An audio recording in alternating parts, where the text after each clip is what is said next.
Dan kami telah menunjukkan kepadanya manusia dua jalan kebajikan dan kejahatan, tetapi dia manusia tidak menempuh jalan yang mendaki dan sukar. Dan tahukah kamu apakah jalan yang mendaki dan sukar itu? Quran Surat Al-Balad ayat 10-12. Assalamualaikum warahmatullahi wabarakatuh. Halo penikmat baca, selamat datang di channel Ari Uta. Hari ini saya akan lanjut membaca buku Tuhan Beri Aku Alasan Untuk Tidak Menyerah yang ditulis oleh Malik Al-Mughis dan Luqman Al-Hakim. Hari ini saya akan membacakan bab 3. Jalannya sama mendaki, hanya kerikilnya saja yang berbeda. Belum lama ini viral di berbagai media sosial sebuah tulisan yang mengajak orang-orang untuk merenungi kembali kesulitan hidup yang kita alami masing-masing. Di salah satu akun @aldifajar menuliskan, ada yang berpenghasilan besar tetapi habis untuk menanggung utang orang tua. Ada yang jabatannya bagus tapi pulang ke rumah 3 bulan sekali. Ada yang dekat dengan keluarga, tetapi gaji hanya cukup untuk hidup sendiri. Jalan kita sama-sama terjal, yang membedakannya hanya jenis batunya. Sementara menurut akun @paharimiars menambahkan, ada yang diharuskan merantau demi ekonomi keluarga yang lebih baik. Ada yang harus stay di rumah orang tua untuk menemani orang tua. Yang menurut kita enak belum tentu enak. Yang menurut kita nggak enak belum tentu juga nggak enak. Adapun menurut akun @covalent juga menulis, ada yang single tetapi punya banyak waktu luang dan penghasilan. Ada yang berpasangan saling cinta namun terhalang restu karena perbedaan keyakinan. Ada yang sudah hidup bersama, indah, makmur, tetapi belum juga diberi titipan Tuhan berupa momongan. Ukuran bahagia manusia gak jauh dari sabar dan syukur. Benar sekali kan? Ketiga tulisan itu sudah mewakili apa yang dirasakan oleh kebanyakan orang. Kita sering mengira orang lain bahagia karena tidak memiliki masalah hidup yang pelik seperti yang kita miliki. Padahal tak ada orang di dunia ini yang bisa terlepas dari masalah hidup. Setiap orang pasti memiliki masalah. Ada yang hartanya melimpah, punya rumah di mana-mana, namun suaminya punya wanita idaman lain. Sebaliknya, ada yang keluarganya harmonis, namun rumah masih kontrak. Ada yang punya banyak mobil mewah, namun hanya bisa duduk di kursi roda lantaran sakit stroke. Sebaliknya, ada yang sehat dan memiliki kondisi tubuh prima, namun kemana-mana harus naik sepeda. Ada yang anaknya banyak dan selalu merasa kesulitan setiap kali harus membayar uang SPP sekolah anak-anaknya. Sebaliknya, ada juga yang punya kekayaan berlebih, namun sedih belum dikaruniai anak. Hidup itu sama saja. Setiap orang pasti memiliki masalah yang telah diselesaikan dengan porsi masing-masing. Ibarat jalannya sama mendaki, hanya kerikilnya saja yang berbeda.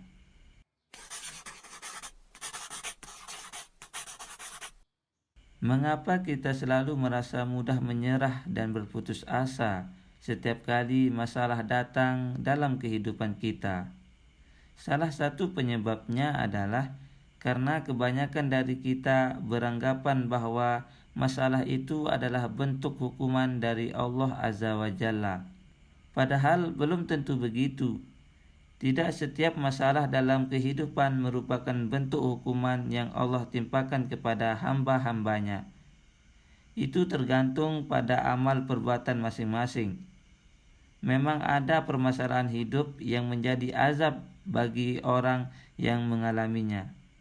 Namun ada juga permasalahan hidup yang Allah berikan sebagai jalan untuk menguji atau justru membuat seseorang bertambah kuat. Masalah itu memiliki makna yang berbeda-beda bagi satu orang dengan orang lainnya. Tergantung juga amal ibadah yang telah kita miliki sebelumnya. Misalnya, saat terjadi sebuah bencana alam di suatu daerah, bagi orang-orang yang beriman, bencana alam ini bisa jadi merupakan ujian dari Allah Ta'ala, sebelum nantinya akan Allah angkat derajatnya bagi mereka yang bersabar menghadapinya. Allah Ta'ala berfirman yang artinya, dan berikanlah berita gembira kepada orang-orang yang sabar, yaitu orang-orang yang apabila ditimpa musibah mereka mengucapkan inna lillahi wa inna ilaihi raji'un. Mereka itulah yang mendapatkan keberkahan yang sempurna dan rahmat dari Rabb-Nya, dan mereka itulah orang-orang yang mendapat petunjuk. Quran Surat Al-Baqarah ayat 155 sampai 157. Lalu bagi sebagian yang lain, musibah ini bisa menjadi penghapus dosa di masa lalu. Allah Ta'ala juga berfirman yang artinya, dan masa kejayaan dan kehancuran itu kami pergilirkan di antara manusia agar mereka mendapat pelajaran. Dan masa kejayaan dan kehancuran itu kami pergilirkan di antara manusia agar mereka mendapatkan pelajaran, dan agar Allah membedakan orang-orang yang beriman dengan orang-orang kafir, dan agar sebagian kamu dijadikannya gugur sebagai syuhada, dan Allah tidak menyukai orang-orang zalim, dan agar Allah membersihkan orang-orang yang beriman dari dosa mereka dan membinasakan orang-orang kafir. Quran Surat Ali Imran ayat 140 sampai 141. Rasulullah Shallallahu Alaihi Wasallam juga bersabda yang artinya, tidakkah seorang muslim tertimpa suatu penyakit dan keletihan, kekhawatiran dan kesedihan, dan tidak juga gangguan dan kesusahan, bahkan duri yang melukainya, melainkan Allah akan menghapus kesalahan-kesalahannya. Hadis riwayat Bukhari. Dengan turunnya bencana, Allah bermaksud untuk mengampuni dosa-dosa sebagian manusia yang telah dilakukannya di masa lalu. Atau bisa juga bersamaan dengan bencana alam itu, Allah Azza wa Jalla menurunkan pertolongannya. Terkadang rahmat Allah itu turun dalam wujud musibah. Manusia yang tidak sabar dengan mudah mengeluh dan mengumpat atas masalah yang mereka alami, padahal sesungguhnya dengan turunnya masalah itu dirinya sedang diberi pertolongan. Misalnya saja, setelah mengalami bencana, suatu daerah yang tadinya luput dari perhatian pemerintah daerah kini menjadi pusat perhatian dan mendapatkan banyak bantuan yang bermanfaat bagi daerah tersebut. Orang-orang di daerah itu pun menjadi lebih peduli pada kelestarian alam dibanding sebelumnya. Kehidupan mereka pun menjadi lebih sejahtera. Bukankah Allah Subhanahu wa Ta'ala telah berjanji dalam Quran Surat Al-Insyirah ayat 5 sampai 6 yang artinya, maka sesungguhnya bersama kesulitan ada kemudahan. Sesungguhnya bersama kesulitan ada kemudahan. Jangan dikira suatu bencana itu hanya memiliki pesan kepada orang-orang yang mengalaminya saja. Bagi orang-orang yang tidak terdampak musibah secara langsung pun, ternyata suatu bencana juga bisa mengandung makna, yaitu sebagai sebuah peringatan agar mereka teringat betapa lemahnya manusia dan berapa tergantungnya manusia kepada Allah Azza wa Jalla. Allah Subhanahu wa Ta'ala berfirman yang artinya, dan sekiranya mereka kami kasihani dan kami lenyapkan malapetaka yang menimpa mereka, pasti mereka akan terus-menerus terombang-ambing dalam kesesatan mereka. Quran Surat Al-Mu'minun ayat 75. Dan kami tidak mengirimkan tanda-tanda itu melainkan untuk menakut-nakuti. Quran Surat Al-Isra ayat 59. Dan tentu saja bagi orang yang telah berbuat zalim, bencana alam itu bisa diartikan sebagai hukuman, karena Allah Ta'ala berfirman yang artinya, maka masing-masing mereka itu kami azab karena dosa-dosanya. Di antara mereka ada yang kami timpakan kepadanya hujan batu kerikil, ada yang ditimpa suara keras yang mengguntur, ada yang kami benamkan ke dalam bumi, dan ada pula yang kami tenggelamkan. Allah sama sekali tidak hendak menzalimi mereka, akan tetapi merekalah yang menzalimi diri mereka sendiri. Quran Surat Al-Ankabut ayat 40. Pada ayat lain Allah Ta'ala juga berfirman yang artinya, dan penduduk negeri itu telah kami binasakan ketika mereka berbuat zalim, dan telah kami tetapkan waktu tertentu bagi kebinasaan mereka. Quran Surat Al-Kahf ayat 59. Jika saat ini kita merasakan hidup kita dipenuhi oleh masalah, inilah saatnya bagi kita untuk melakukan introspeksi diri. Cobalah merenungkan apa makna masalah yang hadir dalam kehidupan kita.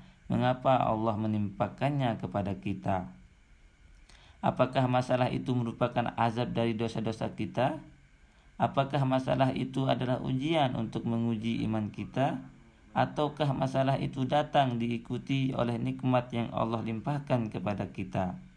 Dengan merenungkan makna dari setiap masalah yang mendatangi kehidupan kita, maka kita akan belajar untuk memperbaiki kesalahan di masa lalu dan tidak berputus asa menghadapi datangnya masalah. Apabila selama ini kita sudah berada dalam ketaatan kepada Allah, mematuhi perintahnya dan menjauhi larangannya, maka kemungkinan besar masalah itu datang sebagai ujian. Ujian yang akan membuat kualitas diri kita menjadi lebih baik lagi, seperti air mendidih yang membuat telur menjadi keras.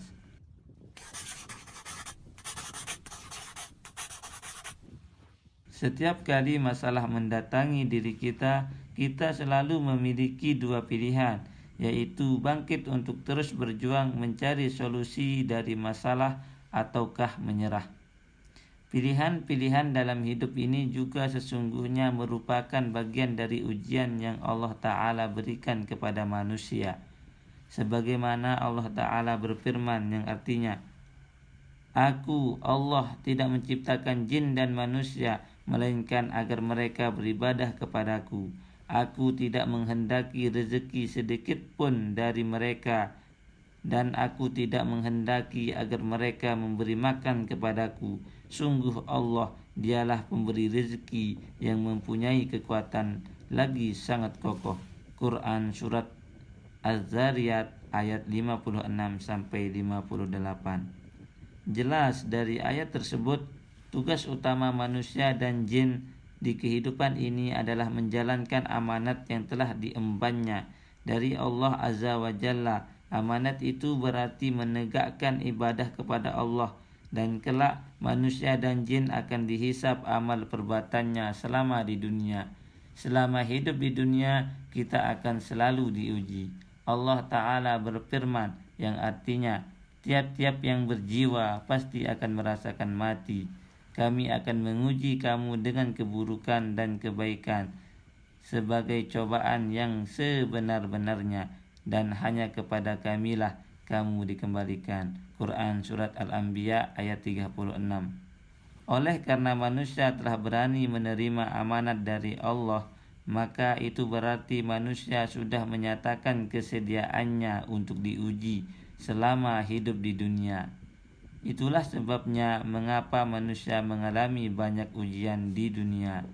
Berbagai masalah ditimpakan kepada kita selama hidup. Bersamaan dengan masalah itu, Allah hadirkan pilihan-pilihan solusi sebagai ujian bagi kita.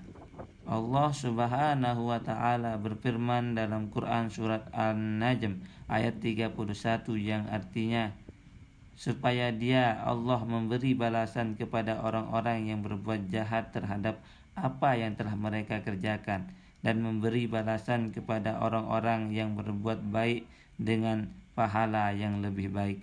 Di kehidupan kita selalu ada dua jenis pilihan yang harus kita ambil, yaitu pilihan yang baik dan pilihan yang buruk.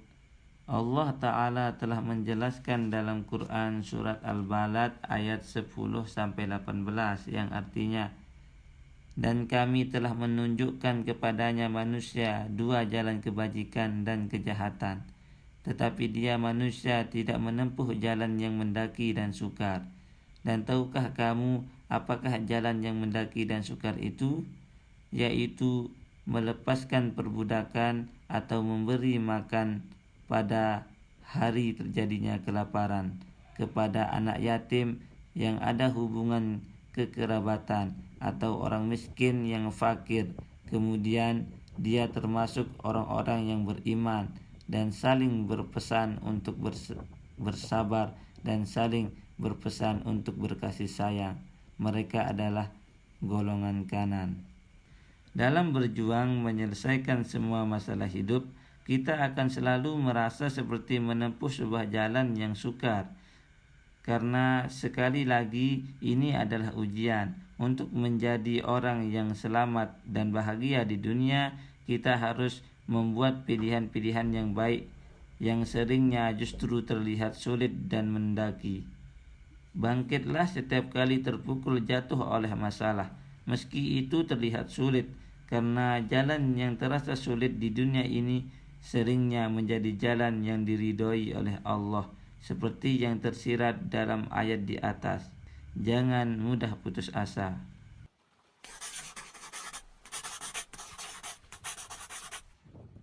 Bila kita ingin selamat dari ujian dunia, maka kita harus berhati-hati dalam membuat pilihan dalam hidup kita sehari-hari.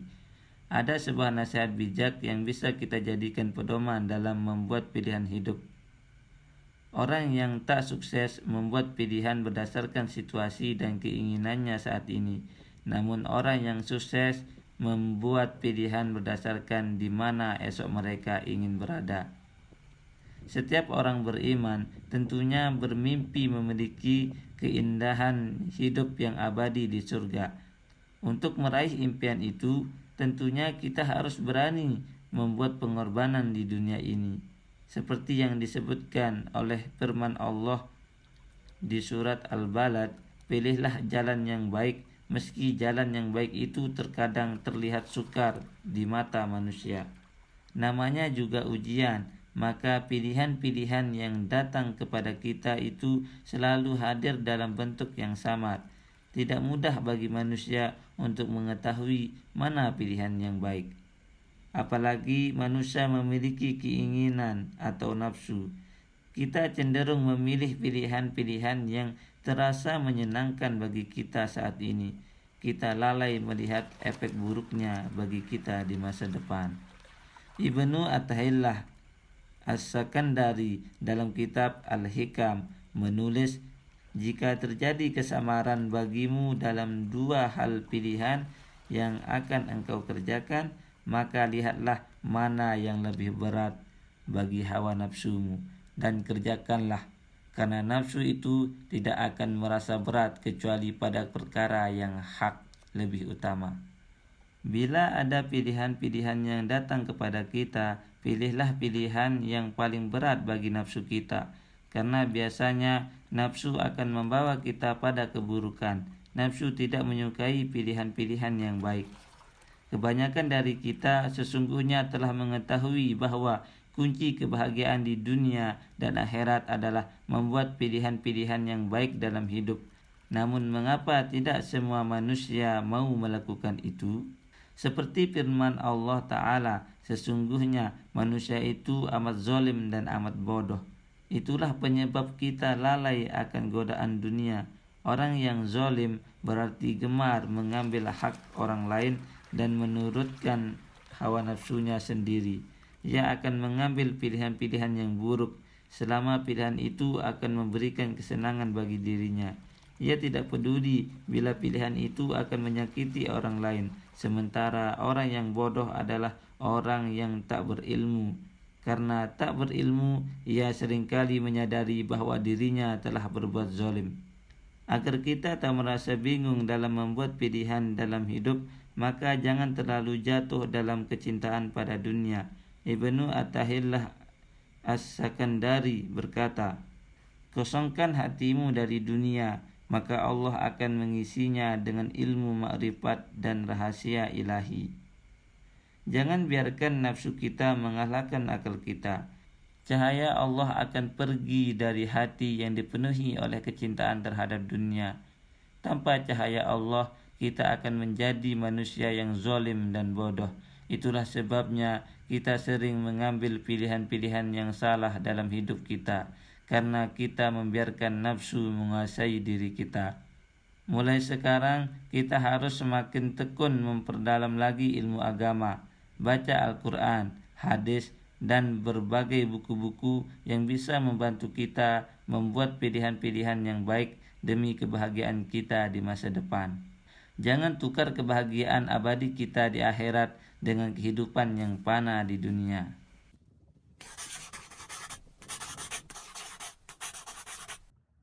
Sangat wajar apabila setiap kali kita menghadapi masalah hidup yang berat, terbesit pikiran untuk menyerah saja. Namun sebagai orang yang beriman, kita harus mampu menghalau semua pikiran-pikiran buruk itu dari kepala kita. Sebab orang beriman tidak akan luntur keimanannya dengan ujian dan cobaan. Sebaliknya, mereka akan semakin mendekatkan diri kepada Allah Ta'ala. Imannya justru semakin kuat. Sadarilah bahwa sebuah permata tak bisa dipoles tanpa gesekan. Ia bisa tampil mengkilap setelah dipoles dengan banyak gesekan yang awalnya terlihat menyakitkan. Namun, gesekan demi gesekan justru membuatnya terlihat cantik dan meningkatkan nilai serta mutunya. Ia semakin berkilau. Begitu juga dengan manusia. Jiwa manusia pun tak bisa menjadi berkilau tanpa adanya ujian yang terlebih dahulu datang kepadanya. Setelah hari ini, selalu ada hari esok. Setelah hujan badai, akan muncul pelangi. Dan setelah malam yang paling gelap, fajar pun akan menyingsing. Begitulah hidup. Sikapilah setiap masalah yang datang dengan prasangka yang baik. Pahamilah bahwa masalah-masalah itu datang karena Allah begitu sayang kepada kita. Allah ingin kita semakin terlatih menghadapi cobaan hidup dan kualitas keimanan kita pun semakin meningkat. Ketenangan hidup di dunia bukanlah didapatkan dari ketiadaan masalah. Ketenangan hidup di dunia bukanlah didapatkan dari ketiadaan masalah. Ketenangan hidup di dunia bisa kita dapatkan dari kesempurnaan iman. Belajarlah berdamai dengan masalah. Masalah sesungguhnya bukanlah masalah. Yang menjadi masalah sebenarnya adalah bagaimana sikap kita dalam menyikapi masalah itu. Itu yang akan terus kita pelajari bersama dalam buku ini.